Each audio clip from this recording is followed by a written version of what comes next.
Journey to the Center of the Earth. Chapter 1. A Strange Message. Otto Leidenbrock is a well-known geology professor at the University of Hamburg in Germany. He's also my uncle. He is 65 years old, not very tall, and has gray hair. He wears tiny, round gold glasses that make him look very serious. I'm Axel.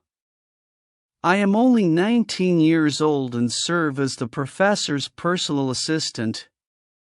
I keep a close eye on my uncle when he works. That's why I know so much about our planet, Earth. My uncle, the professor, is a hard worker. He spends most of his day in his laboratory at the university, so he never comes home before 2 o'clock for lunch. But yesterday, he came home very early. This surprised Martha, our cook. The poor old girl did not have the lunch ready and she was a little upset. "Professor, you're early." "Never mind, Martha. I don't want lunch today." "But, Professor, you must eat." The professor looked excited. "Martha, food is not important." Then he turned to me. "Axel, come with me."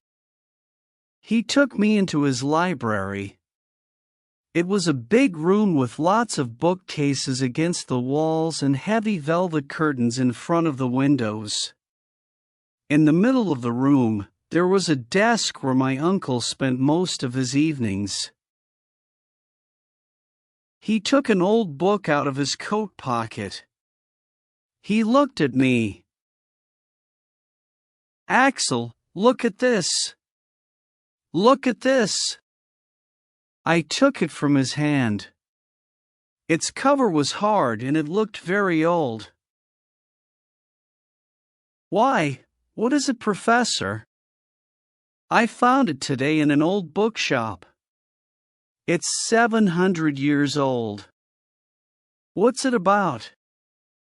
"It's about the old princes from Norway who came to live in Iceland." "Why is that so special?" He smiled and said, "Because it is written in a language that no one uses anymore." I opened the book and saw strange letters from a strange alphabet. I did not understand any of it. I turned its yellow pages and a piece of paper fell out of the book onto the floor. The professor jumped on it. "What's this?" It was an old yellow piece of paper with the same strange letters on it. The professor knew many languages, but he could not read this old language from Iceland. He took a thick book from one of the shelves. It was a dictionary for all the old languages in the world which people do not speak today. Then, he gave me a piece of paper and a pencil. "Axel, write down these letters as I read them to you." The professor read each letter to me and I wrote them down. When we finished, this is what they said. "Go into the volcano at Snæfellsjökull. Before the 1st of July, the sun will show you the way to the center of the earth. Make this journey. It is fantastic." The name under this strange message was Arne Saknessem. Arne Saknessem. I don't believe it. Who's she? He was a famous scientist. He wrote many strange things about the Earth, but no one believed him. They said he was crazy. This must be the answer to the things he said. He left this piece of paper in the old book for someone to find. Do you understand, Axel, how lucky we are? Then, he turned to the library door. Martha! I couldn't understand any of the things my uncle said. What do you mean, we? Martha opened the door to the library.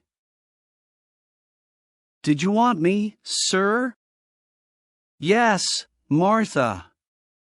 I want you to buy us 2 train tickets to Denmark. Master Axel and I are going to Iceland. This was the biggest surprise of my life. What? Uncle, I can't go. The professor looked at me calmly. You can and you will. Chapter 2. Gradual. There is a 17-year-old girl living in our town. I think she is the most beautiful girl in Germany. She's got long blonde hair and bright blue eyes. Her name is Gradual, and we are in love. We want to get married. That's why I didn't want to go with my uncle on his mysterious trip. But he couldn't understand that. Are you in love with Gradual? Yes. And you want to marry her? Yes. The professor was silent. He was a good man, but he could not understand love because his only interest was science. He forgot what I said and began to talk about our journey. Today is the 26th of May. We have 1 month to get to Sneffels. We're going to take the train to Denmark, and then we'll take a boat to Iceland. The whole trip is going to take 12 days, then we have to walk to the volcano. I could not listen to him anymore. My heart felt heavy. The professor needed an assistant and he did not want anyone else to know about this secret. But how could I leave my Gradual? I went for a walk through the beautiful city of Hamburg. I walked along the Elbe River thinking of Gradual. I stopped for a moment to look at a fishing boat sailing on the calm water. Then I turned and, like magic, she was there. Gradual, my Gradual, stood 20 feet away, looking at the river. Gradual. She looked like an angel. We ran into each other's arms and kissed. Oh, Axel. I'm so excited. She sounded very happy, but I couldn't understand why. Excited? Why are you excited, my love? I was at your house. I heard about our journey. Isn't it wonderful? For a moment, I felt sad. So, Gradual wanted me to go away from her. But, Gradual, we want to get married. I don't know when I'm coming back. She looked at me lovingly and held my hand. It doesn't matter. I'll still wait for you. Don't you understand? This is the kind of journey all great men must make. When you come back, you're going to be famous like your uncle. Then, our life will be perfect together. Do you really mean that? She touched my face and smiled. Of course I do. Oh, Gradual, you are the most wonderful girl in the world. Back at my uncle's house, I felt excited. Then, I thought of something. Maybe this adventure was too dangerous. Maybe we wouldn't come back. I ran into the library where my uncle was. Uncle, is it possible that we won't come back from this journey? His answer didn't make me feel any better. There's only one way to find out, Axel. Chapter 3. Iceland. It was very early in the morning when the boat got to Iceland. We could see the round body of the Snæfellsjökull volcano going up into the sky through the clouds. It had snow near the top, and it looked like an angry monster waiting for someone to try and climb it. The boat stopped at Reykjavik. It was a small town with small brick houses. Mr. Fredriksson, a professor from the university there, met us at the boat. He looked very friendly and smiled when he saw us. "You must be Professor Lidenbrock. And you must be Professor Fredriksson. This is my assistant, Axel." We shook hands. "You got my letter, then?" "Oh, yes, Professor, and everything is ready for you. Please, come with me." My uncle did not tell anyone the real reason for our journey. He wanted the two of us to be the only ones to travel to the center of the earth. But we needed someone to go along with us as we didn't know the area, and the ice and snow around the volcano was too dangerous. So Mr. Fredriksson found us a guide. His name was Hans and he looked perfect for the job. He was tall and very strong. He had small blue eyes and long red hair. He almost never smiled or spoke. Mr. Fredriksson introduced us. "Professor Lidenbrock. This is Hans." Hans. Professor Lidenbrock and his assistant, Axel.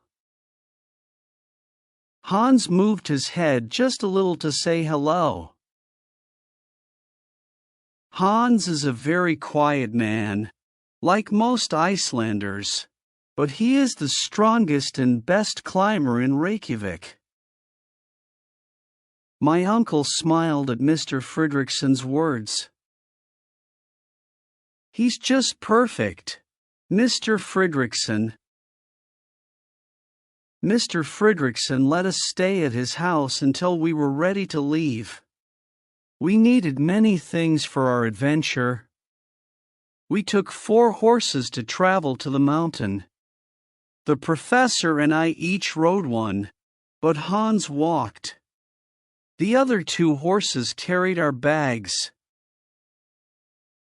We took a lot of things with us: rope for climbing, tools, lights, guns, medicine, and enough food for 6 months. The only problem was we could only carry enough water for 1 week. The professor believed there was water under the volcano, but what if there wasn't? We left Reykjavik on the 15th of June, early in the morning. We traveled along the sea and it was a wonderful journey. The land had a dark color from the explosions of the volcano, and the beautiful blue sea next to it made it look fantastic. The journey to Snæfellsjökull took us 6 days, and each day we stopped in a different village for the night. The villages were small and very pretty, built at the foot of the volcano, next to the sea. The villagers were very nice, but, like Hans, they did not talk much. When we got closer to the top of Snæfellsjökull, I thought of something. "Uncle, what happens if the volcano explodes again?" "No, that's impossible. This volcano had its last explosion in 1229. I checked the ground. It's impossible." "But, Axel, I am a scientist. This is a fact. There is nothing more to say. It was now 11 o'clock at night and we were at the top. We stopped and found a small place inside the opening of the volcano where we could sleep. That night, I had a dream. I saw that I was alone inside the volcano. I was lost and very scared. Suddenly, the volcano exploded and I was shot out of its top like a rock. Chapter 4. Inside the volcano. The mouth of the volcano was 1 mile wide. We tied a rope around each other and began to climb down. Hans went first. The inside of the volcano looked like the inside of an ice cream cone. Its opening became smaller as we went down because of the rocks left there after explosions. The bottom of the volcano was 2,000 feet down.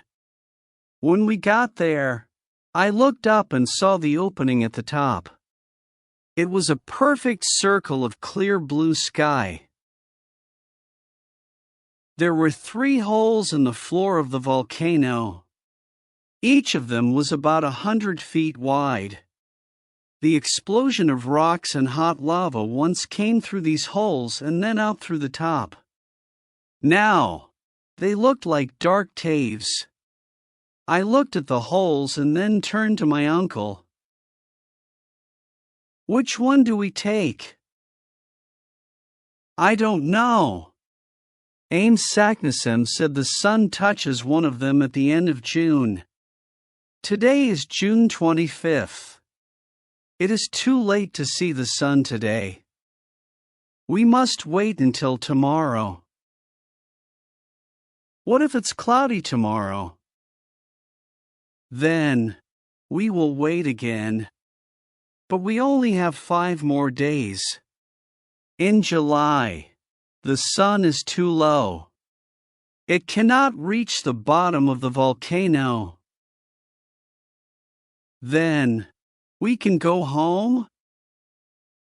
Axel, don't say such things. Tomorrow will be sunny. And we are going to the center of the earth. The next day it was cloudy. The professor could not believe it. 4 days. We only have 4 days. Please, please, sun, come out, come out. The professor looked up at the sky with his arms open. The only thing he wanted now was to see the sun shine. I thought of Gradual and the danger waiting for my uncle and myself inside those holes. I hoped for rain. Hans built a small house from the large rocks he found on the floor of the volcano. He never said much, but he always thought of something useful to do.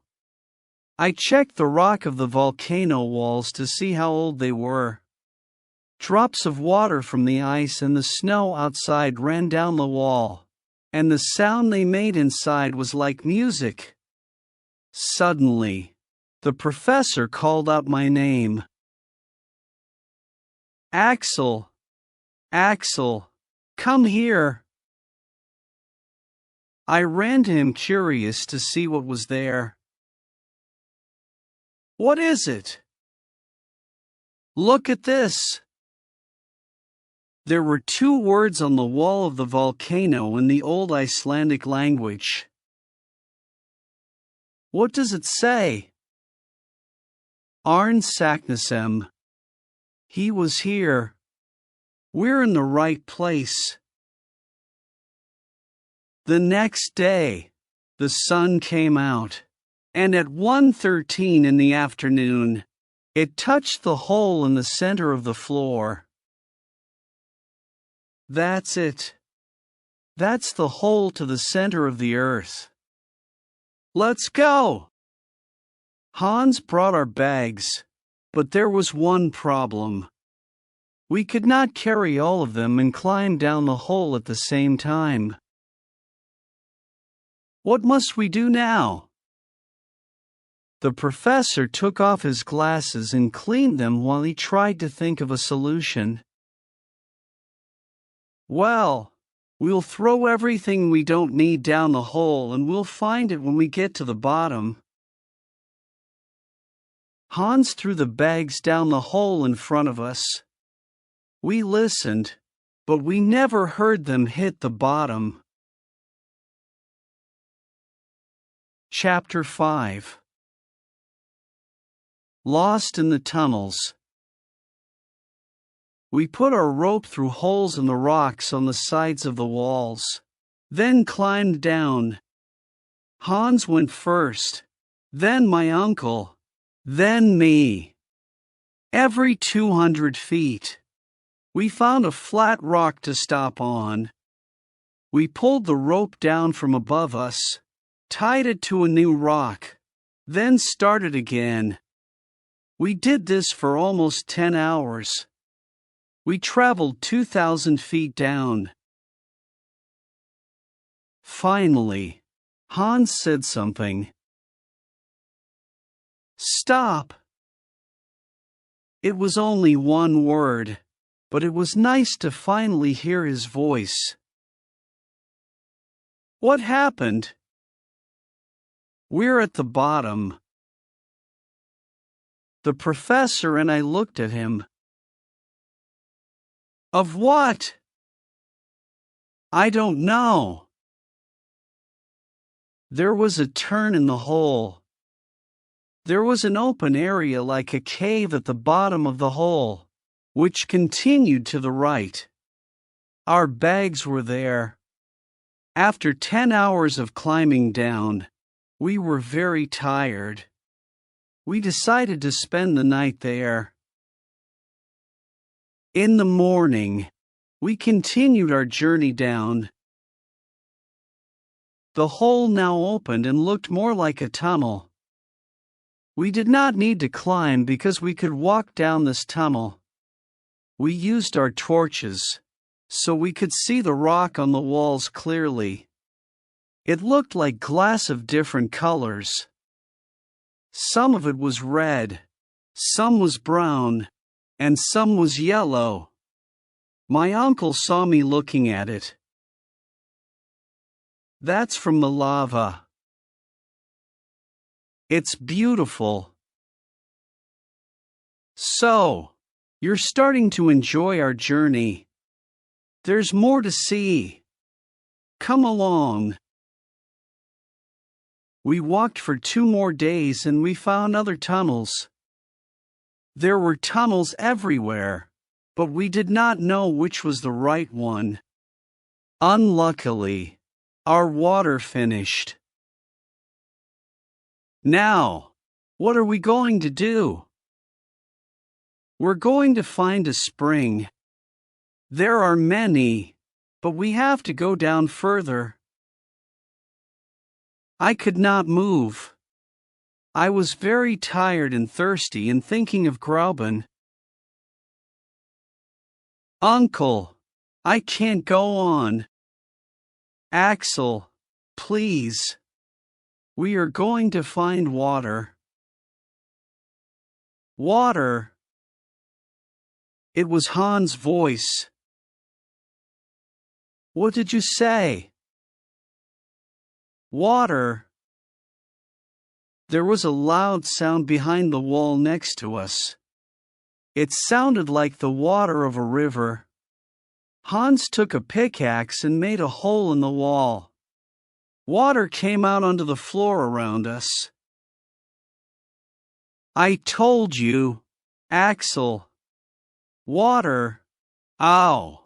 It's hot. Don't touch it. It needs air. We're too far underground. The water was cold enough to drink after a few minutes and we all felt strong again. We continued our journey, but I made a serious mistake. I was very excited about finding the water and I went first. I walked too far in front of the others and I got lost. I tried to go back, but I could not find them. I shouted their names. Uncle, Hans. I could only hear my own voice in the tunnel. I was afraid. I ran. Then I fell. I fell through the air down a long tunnel. Then I hit my head and everything went black around me. Chapter 6. An Underground Water World. When I opened my eyes, I heard the sound of the sea. The sun was high in the sky. But this was not possible. We were under the ground. My uncle stood over me. He's okay, Hans. I saw Hans smile. My head hurt. I touched it and I felt a bandage on it. I tried to speak, but it was difficult. Where are we? Don't speak, Axel. You had a terrible fall. We heard you screaming. We were in a tunnel next to yours.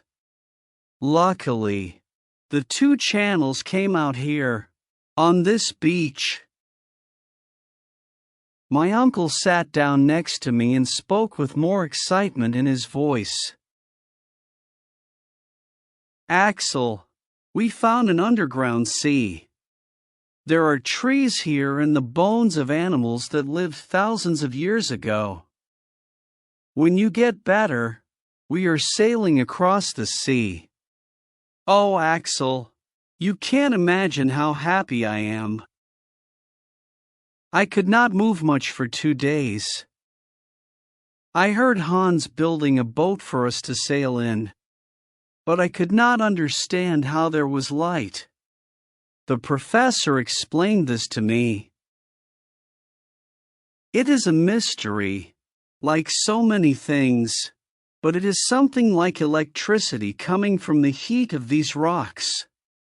We are inside something like a giant cave. The top of it is a few miles high. There are even clouds because of the water. I looked up and saw the clouds. I could not see the top of this cave, but it was difficult to believe that all of this was under the earth. When I felt strong again, I took a walk along the beach. There were shells there from a time before man walked on the earth. I saw the bones of something which looked like a huge elephant. I thought, can things live under the earth? Are there any animals alive down here? The boat was ready and we were ready to sail. We left the beach and a strong wind pushed us quickly out to sea. After a few hours on this strange sea, Hans tied the pickaxe to a rope and threw it into the water. The professor wanted to know how deep the sea was. It never touched the bottom. When Hans pulled it back into the boat, its metal head looked different. There were large marks on it. What's that? Hans looked at it closely. Teeth. Teeth? Could something so big live in these waters? The professor looked at his compass. We are traveling south. If I am right, we left Iceland when we went under the volcano. We traveled under the Atlantic Ocean and now we are under Scotland. That's fantastic. But we're still not going down. I want to go further down. Suddenly, there were huge waves rocking the boat. What's happening? Hans pointed to something dark about a mile away from us. It came closer and I thought I saw a giant dolphin. I was wrong. It was an alligator. It came closer and I saw that I was wrong again.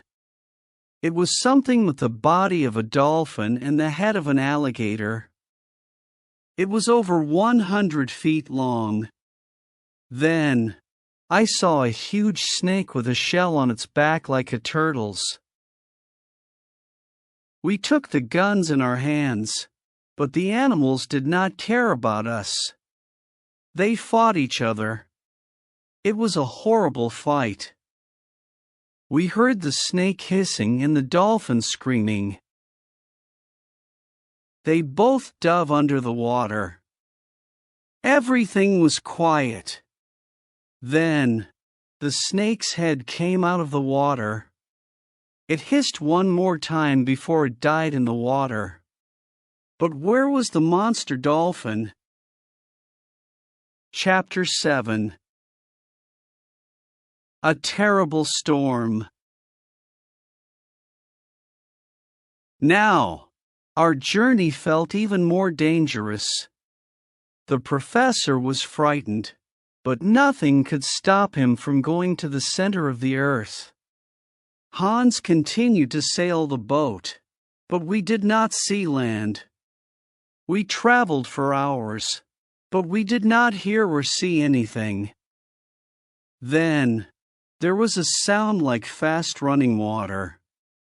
We couldn't see it, but we could hear it. It got louder. Then we saw it. Look! It's water shooting up into the air. And it's coming from the body of a huge sea creature. We tried to turn the boat, but the waves pulled us near the creature. For a moment, I thought that this was the end of our journey. The water went up 500 feet high into the air. An animal that could do this could kill us easily. Then, we saw that the long black body we thought was an animal was an island. It was like a small volcano, shooting up water instead of lava. That's where all this water is coming from. Axel, check the temperature of the water here. I took a thermometer out of my inside jacket pocket and I put it in the water for a few seconds. 163 degrees Fahrenheit. We're close to the center. We can't go on, Uncle. It's too hot. We must. The electric light coming from the rocks over our heads began to make explosions. The clouds were now near the water. Small lines of light that looked like snakes exploded all around us. The waves were bigger now and pushed us away. I was very scared. What's happening? The explosions were too loud for us to hear each other. It's an electrical storm, Hans. Hans tried to keep the boat from sinking. The wind pushed us through the water like a race car. Suddenly, a large ball of white electric light fell on the boat. None of us could move. It held our feet with its electric power. We shouted to each other, but none of us could hear anything. The boat moved by itself, and there was nothing we could do. Suddenly, the ball of electricity exploded. We all fell down and a huge wave threw us into the water. Hans had the professor in one arm and me in the other. I don't know how he did it, but he got us to land safely. I began to think that all the energy he saved by not talking made him the strongest man on Earth. The storm stopped and we saw the boat, still on the water, 100 feet away. Hans swam out to save our food and equipment. The professor and I tried to understand where we were. I think that sea is 800 miles wide. That means we went under Europe. The Mediterranean Sea is now over our heads. Let's wait for Hans to bring back the compass. When Hans brought back the compass, the professor and I could not believe what we saw. It said we were north and not south. That meant the wind took us back to the place where we started.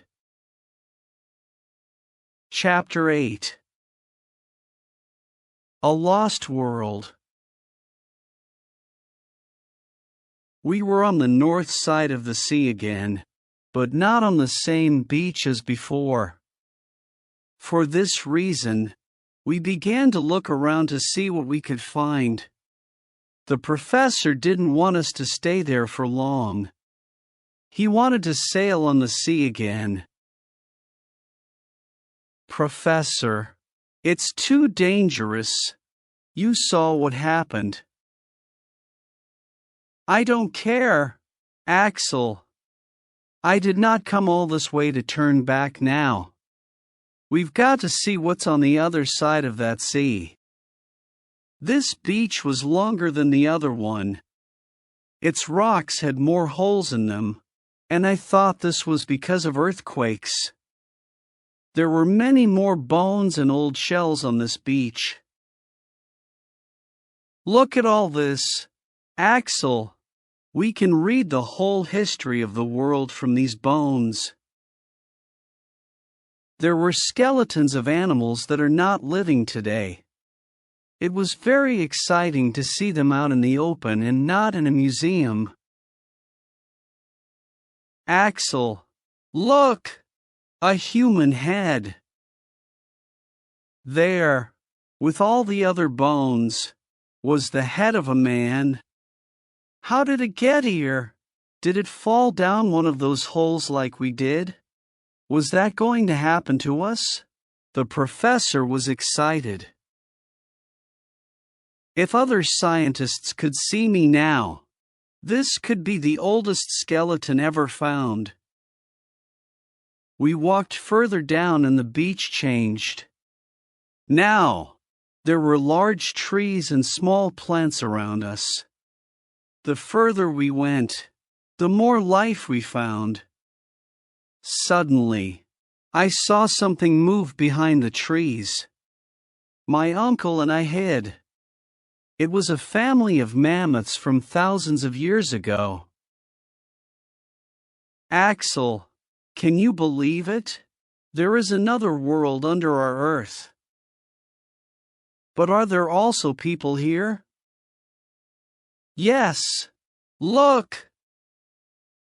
I couldn't believe it. Walking behind the mammoths was a giant man. He was over 12 feet tall with long hair and a beard. He had a piece of animal skin around his waist. Should we try to talk to him? No. He looks dangerous. Hans is not with us, and we don't have our guns. Let's go back to the boat. We ran away quietly, so the prehistoric man did not see us. When we stopped running, we were back at the beach. I saw an old knife on a rock. Let's clean this and keep it. It could be useful. Axel, don't you understand what this is? Yes, it's a knife. But it's made of metal. It is only 200 or 300 years old. Do you mean? Yes, Arn Saknussemm. The professor saw a cave nearby. He ran to it. Axel, it's him! On the rock, next to the entrance of this cave, there were two letters in Old Icelandic, AS. The professor looked very excited. This must be the entrance we are looking for. Chapter 9. The Last Tunnel. Hans brought the boat to the end of the beach where the cave was. We tied it to a rock in the water and took our bags to the cave. Are we going to use the boat again? I don't know. Maybe, if we come back this way. But, who knows where this new tunnel will take us? We needed the boat sooner than we thought. We walked about 12 feet inside the cave. Then we saw a huge rock blocking the tunnel. We couldn't understand it. How could Arn Saknussemm get around this rock? The professor thought for a moment, and then he looked at the rock. Maybe it fell after his journey, in the last 200 years, probably after an earthquake or a terrible storm. I wish there was another earthquake to move that rock from the entrance of the cave. Axel, that's it. We can use the gunpowder to move this rock again. Do you think it will work? There's only one way to find out. We still had some extra gunpowder with us for the guns. Hans made a hole in the rock with his pickaxe. Then we put the gunpowder inside. We used the rope to light it, but we made it very long to give us time to move back and hide. The three of us got into the boat and moved 50 feet out to sea. We had no idea how big the explosion was going to be. Waiting for it made us very nervous. Maybe it won't work. Axel, don't say those things. We waited. Suddenly, the rocks on the beach opened like two curtains. The earth shook and everything fell into a huge hole. We fell back in the boat, and the final explosion made the sea rise in a huge wave which pushed us back to the beach. We were in the air, on top of the water, and the hole was below us. It looked big enough to take in all the world. We're going down into the hole. That's what we want. Not this way. We shouted because the noise of falling rocks was all around us and we couldn't hear each other. The boat moved like a train through the tunnel. Then we crashed into a new river of fresh water. The boat went under and came back up so fast that there was very little water in it. I don't know how we stayed in it. We held onto the sides of the boat with all of our strength. Professor, where are we? I don't know, but the water is taking us somewhere. We have no choice but to follow it. It's getting hot. The temperature was high. The walls had the red color of lava. Are we under another volcano? When I finished my sentence, we heard a loud roar from behind us. Water and air pushed us forward faster. The walls began to shake and rocks began to fall. Professor. Then it was clear. We were inside a volcano and it was going to explode. I could see the blue sky through the round hole at the top of the volcano.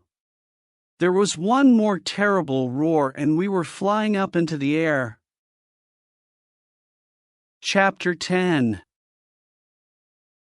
Back home. The volcano threw us into the sea. Hans saved us again with his amazing strength. But where were we? It looked like the surface of the earth. There were small boats in the water and olive and fruit trees on the land.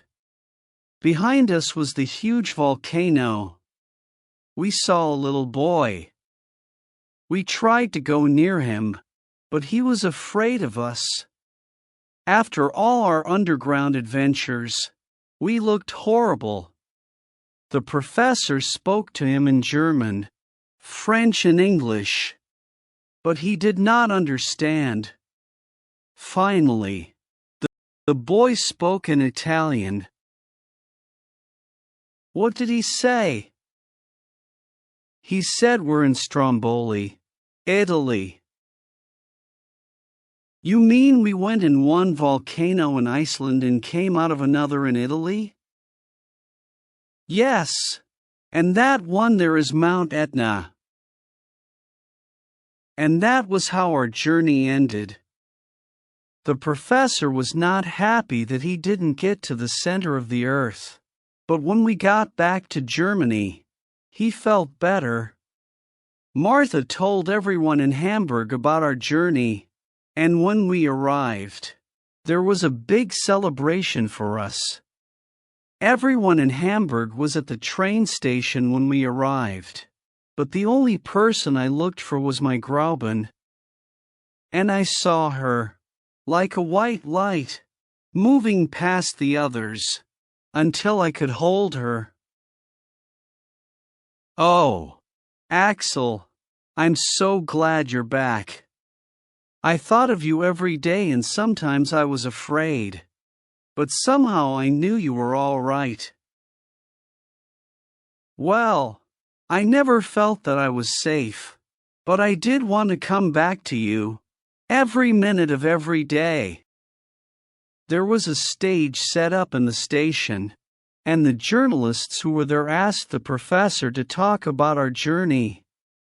Uncle Otto was tired, but he agreed. My nephew, Axel, and I are now back from an incredible journey. We saw things that scientists still do not know about. There is life in the heart of this planet. There is water and beaches and trees. Arne Saknussemm, a famous scientist from the 16th century, was the first to travel under the earth. We are the second. I do not know if others will try this dangerous adventure in the future. If they do, they need someone like our guide Hans with them, or I'm afraid they will not survive. For a moment, I thought I saw a smile on Hans' face as the people clapped and cheered. But, as usual, the quiet Icelander didn't say a word.